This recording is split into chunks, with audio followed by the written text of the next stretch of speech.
Welcome to the Sunny Heat video tutorials. This tutorial is about the time.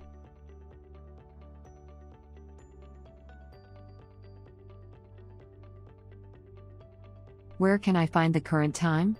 The current time can be found on the main display next to the clock symbol. Where can I set the time? The time can be set in the menu under General, Time.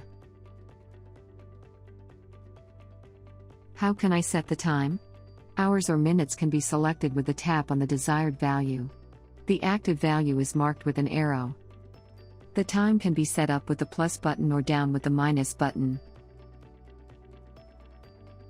By pressing the confirmation button, the changes are accepted and you return to the previous menu.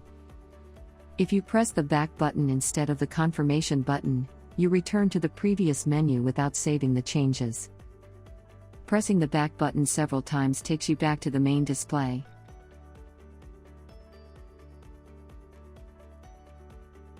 The change time is now shown on the main display. In this tutorial, the current time was set and shown on the main display. We have now come to the end of this tutorial. The Cree Systems team says thank you for listening. More information about Sunny Heat is available at sunnyheat.com.